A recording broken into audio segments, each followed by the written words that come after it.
Hello everyone. तो मैं आप लोगों के बीच आज हाजिर हूँ आपका जो यूपी ट्रिपल एस सी पेट का एग्ज़ाम हुआ है उसके एनालिसिस को लेकर।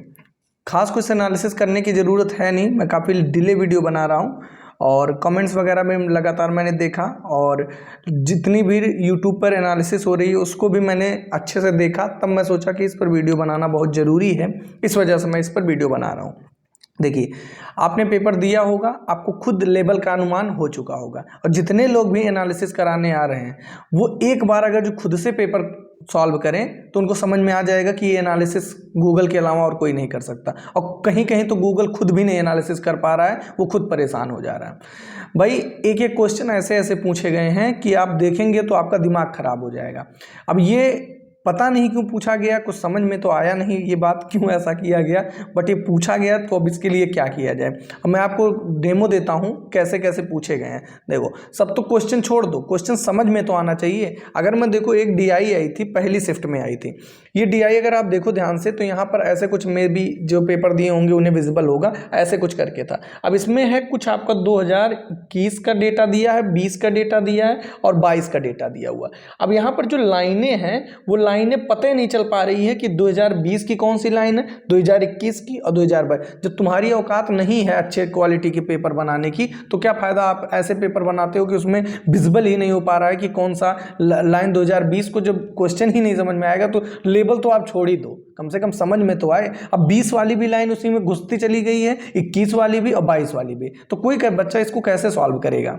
भाई चीज़ें बहुत डिफिकल्ट थी, इस वजह से मेरा दिमाग एकदम था खराब, क्योंकि मैं छोड़ दो यूट्यूब पर शायद ही अगर कोई गलती से भी इस मुंह से पता नहीं किस मुंह से सब पहुंच जा रहे हैं एनालिसिस भी कराने कि ये देखो इसका ये, अरे भाई ठीक है आप आंसर बता दो उतने तक ठीक है। अगर आप कह रहे हो कि मेरा ये पढ़ाया आया तो फिर मेरे हिसाब से तो भाई वो आप गलत काम कर रहे हो, ठीक है ना। ये क्योंकि किसी का पढ़ाया नहीं आया है जो फैक्ट बात है, एक भी टीचर ये नहीं कह सकता मेरा पढ़ाया हुआ है। या फिर करंट अफेयर वगैरह तो आप सवाल ही ना उठो, किसी भी मैगजीन कहीं से भी आप उठा कर देख लो, एक आध दो क्वेश्चन लेकर अगर आप बैठो तो भैया 100 क्वेश्चन बनाया गया है। हर जैसे करंट अफेयर के 10 क्वेश्चन तो एक दो फंस गया तो कौन सी बड़ी बात है यार, वो तो वो नहीं भी पढ़ेगा तब भी वो कर ले जाएगा, उतनी एकदम कॉमन क्वेश्चन पेपर बन जाते हैं कुछ। तो ये बहुत बुद्धिमानी का काम नहीं है। मैथ में देखा जाए तो डीआई ऐसा पूछ लिए थे कि बिना परसेंटेज से इनकी डीआई ही नहीं हुई थी। अरे 21-22 में हुआ पेपर, उसमें भी तो डीआई पूछी गई थी। एक आध डीआई टब बनता है कि मतलब कुछ भी तुम पूछ लोगे। भाई कंडीशन बहुत गड़बड़ थी, दिमाग एकदम खराब था। जब मैंने पेपर देखा तो मैंने कहा कि क्या ही वीडियोस पे एनालिसिस क्या ही कराया जाए यार, सबको गूगल से छाप छाप के एनालिसिस करना है, वो भी गूगल भी कुछ चीज़ पे कंफ्यूज है तो उस पर क्या एनालिसिस कराएं। जो होगा आंसर की आएगी तो उस हिसाब से मिलाने की कोशिश करो, बाकी क्या ही बताया जाए। एक आध क्वेश्चन ऐसे पूछे गए थे कि मतलब अब जैसे ये क्वेश्चन पूछा गया था कि मैं आपको बताता हूँ एक दो क्वेश्चन। ये देखो, निम्नलिखित में से किसने अपने सहयोगियों को यह महसूस करने के लिए प्रेरित किया था कि संविधान सभा ब्रिटिश निर्मित थी और ब्रिटिश योजनाओं का काम। अब ये सब कहाँ क्वेश्चन मिलता है भाई, तुम कुछ भी पूछ रहे हो, कुछ भी का मतलब, अरे आदमी कहाँ से पढ़ता है, पढ़ने के कोई वो सोर्स होता है ना, स्रोत होता है। जो चीज़ें बुक्स में लिखी हुई हैं, जो चीज़ें मैगजीन में लिखी वहीं से तो कोई पढ़ेगा। अब तुम कुछ भी पूछ लो, कुछ भी का मतलब भाई जो चीज़ बुक में हो, जो ऑथेंटिकेट सोर्स है, जो आपने सिलेबस दिया वहाँ से पूछो तो समझ में आता है। और आपको कुछ भी पूछना है किसी भी बुक से उठाकर, बुक तो मैं कहूँगा बुक से पूछा ही नहीं गया है, पता नहीं कहाँ से उठा। अब 2-4-6 क्वेश्चन की बात ना करिएगा, क्योंकि 2-4-6 क्वेश्चन तो बुक से उनकी मजबूरी है पूछना, तो 2-4 तो वो पूछेंगे। बाकी क्वेश्चन की बात किया जाए तो पता नहीं कहाँ से, अरे हम लोग भी पढ़ रहे हैं, हम लोग भी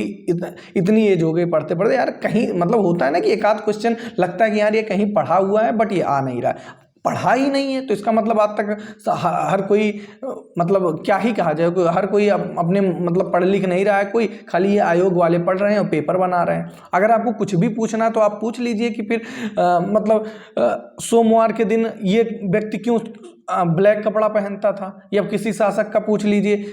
कुछ भी पूछने में और जेन्युइन चीज़ें पूछने में बहुत फर्क होता है। एक तो आपको कोई चीज़ एग्जाम समय पे लेना नहीं होता है, सारी चीज़ें अब ये करवा ली हो पेट, पिछले पेट पे क्या वैकेंसी दी आपको भी अच्छे से पता है, क्या ही कहा जाए यार, सब चीज़ें बड़ी गड़बड़ हैं। लेकिन अब मजबूरी आपकी भी है पेपर देने की, और जो दिया वो दिया ही है। कहीं से कुछ भी मतलब अजीब से क्वेश्चन को एक दो अब कुछ समझाएंगे कि सर कुछ क्वेश्चन तो आए थे, तो भाई कुछ क्वेश्चन 100 क्वेश्चन पूछोगे तो एक आध क्वेश्चन तो तुम पूछ ही लोगे, ऐसा कि आदमी कहेगा कि हाँ ये वाला आया था। साइंस से ऐसा ऐसा क्वेश्चन घुसेड़े पड़े हैं कि जैसे लग रहा है कि कितना बड़ा तीरंदाज हैं ये, कि इनको पेपर बनाने में बड़े मतलब होशियार बन रहे हैं। अब ये आया था कौन सा कार्बनिक यौगिक, एक तो तुम साइंस में कुछ बताए नहीं हो, खाली फिजिक्स बोल दिए, केमिस्ट्री बोल दिए और बायोलॉजी पढ़िए और 5 क्वेश्चन आना है। अब उस 5 क्वेश्चन में आदमी क्या क्या पढ़ेगा, और जो पढ़ा भी तो इंपॉर्टेंट चीज़ ही तो हर कोई पढ़ता है। लिखे हो एनसीईआरटी, और एनसीईआरटी में फिर पता नहीं कब घुसेड़ दी हो। अब क्या कोई एनसीईआरटी 1 से लेकर 8 से लेकर 12 तक की एनसीईआरटी पढ़ के जाएगा? कुछ तो सेंस होना चाहिए। मुद्रा लिखे हो, मुद्रा में ऐसे देश की मुद्रा पूछ ली हो जो कभी जीवन में पूछी ही नहीं गई है। आदमी प्रीवियस ईयर की ही तो चीज़ें पढ़ता है, तुमको उससे कोई मतलब ही नहीं है। भाई कंडीशन बड़ी गड़बड़ थी। मैथ में ये एसएससी और बैंक को भी फेल करने की कोशिश किए हैं। तो भाई एसएससी जॉब देता है, आप क्या देते हो? आप एलिजिबल खाली बनाते हो। तो कम से कम उस लायक तो बनाओ कि पेपर आदमी दे के कुछ तो फील करे यार। हम ये नहीं कह रहे हैं आप आसान, भाई 22 में भी पेपर, या तो आप तब फिर बेकार पेपर बनाए थे 21-22 में, या तो आप अब पे पेपर बनाओ। अपनी ही चीज़ को आपने कटाक्ष किया है। आप सिलेबस को आपको देने का कोई मतलब ही नहीं है, कुछ भी पूछ लोगे, ठीक है ना। तो भाई ये सब चीज़ें बड़ी गड़बड़ हैं, लेकिन अब कोई कुछ कर नहीं सकता है। बस यही है कि अब एनालिसिस कराने का कोई मतलब नहीं बनता है, और जो करा रहे हैं उनसे बस आंसर मिला लो और कोई मतलब है नहीं सलूशन। और जो करा रहे हैं उनको ये तो मुंह से निकलना ही नहीं चाहिए कि मेरा पढ़ाया हुआ आया है, क्योंकि किसी का पढ़ाया हुआ नहीं आया है, ठीक है ना। जो आपकी बेसिक नॉलेज थी उसी पर आप लोगों ने पेपर दिया होगा, और आगे कुछ कहने की खास कोई ज़रूरत नहीं, क्योंकि चीज़ें सबके सामने हैं। तो अब देखो भाई कल का पेपर क्या रहता है, क्या कंडीशन रहती हैं। बहरहाल कंडीशन तो बहुत ही गड़बड़ है। अब अगर ऐसे ही रहा तो कट ऑफ वगैरह, बात ये नहीं होती है कि कट ऑफ कम जाएगी भाई, फ्रस्ट्रेशन लेवल होता है ना एक चीज़ का। अब जो बंदा पढ़ के गया है 6 महीने से पढ़ रहा है, अब तुम पेपर ऐसा बना दोगे तो उसको लगेगा यार मैं तो कुछ पढ़ ही नहीं रहा हूँ। अब जब ये चीज़ जब दिमाग में एग्जाम देते समय आती है ना कि मैंने तो कुछ पढ़ा नहीं, वो आते हुए भी क्वेश्चन को गलत कर देती है। ये चीज़ कौन सही करेगा? अब कहोगे ये तो एग्जाम प्रेशर है, सब कोई डील करता है, सब कोई, तो सब कोई एक तरीके के दिमाग का नहीं होता है ना, कि आप जो चाहो वो सबको एक तरीके से डील कर सकते हो। कुछ तो एक तरीका होता है चीज। अब कहेंगे कट ऑफ कम जाएगी, तो कट ऑफ कम जाएगी इसका क्या मतलब हुआ?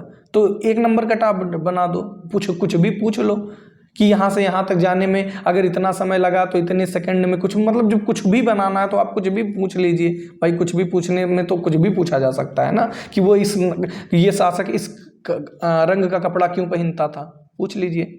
या फिर ये शासक इस दिन कौन सा कपड़ा पहनता था, पूछा जा सकता है ना। पूछने के लिए तो कुछ भी है।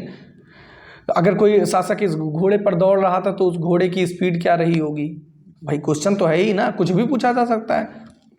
तो चीज़ें बड़ी गड़बड़ है भाई, कुछ कहा नहीं जा सकता है, बट क्या ही कहा जाए। चलिए आप लोग कमेंट करके बताइएगा पेपर आप लोग का कैसा हुआ। फॉर्मेलिटी ही है, किसी का ही नहीं सही हुआ होगा भाई, क्योंकि पढ़ाई हुई चीज़ आई नहीं, पढ़ी हुई चीज़ भी नहीं है, तो कहाँ से पेपर अच्छा हो जाएगा, सीधी सी बात है। बहरहाल चलिए मेहनत करते रहिए, कहीं ना कहीं तो कभी ना कभी चीज़ें अच्छी होंगी, यही प्रेडिक्शन किया जा सकता है। बट यूपी SSC तो भाई आयोग ने एकदम त्रस्त करके रख दिया है, कुछ भी चीज़ें इसके अकॉर्डिंग अच्छी नहीं हो रही है। चलो देखते हैं, फिर भी अगर कोई क्वेश्चन वगैरह में गूगल से खोजने में दिक्कत होगी तो बताइएगा, मैं आपका हेल्प करूंगा गूगल से खोजने में, ठीक है ना। किसी क्वेश्चन में तो कमेंट पे डाल दीजिएगा वो क्वेश्चन, और मैं उसका आंसर देने की कोशिश करूंगा, ठीक है। एक आध लोग मेरे एक आध वीडियो पे जाके कमेंट कर रहे थे कि चैनल बंद कर दें जो लोग, भाई तो कहाँ तुम चैनल बंद कराओगे जब किसी का पढ़ाया नहीं है। कोई क्या करे, हर टीचर तो अपने अकॉर्डिंग सही पढ़ाया था, इंपॉर्टेंट चीज़ें ही पढ़ाया भाई। जो बुक में रहेगी वही तो पढ़ाएगा, जो मैगजीन में आएगा वही करंट अफेयर बताएगा। जब उनको ऐसे कोई मतलब नहीं, करंट अफेयर का मतलब तो बहुत कुछ हो रहा है, तो बहुत कुछ में और इम्पॉर्टेंट चीज़ों में फ़र्क होता है, ठीक है। तो चलिए मिलते हैं नेक्स्ट वीडियो में, और कोई क्वेश्चन में डाउट हो रहा हो तो कमेंट करके बताइएगा। Thank you guys for watching my video, और अपना जो सजेशन हो वो कमेंट बॉक्स में ज़रूर दीजिएगा। Thank you.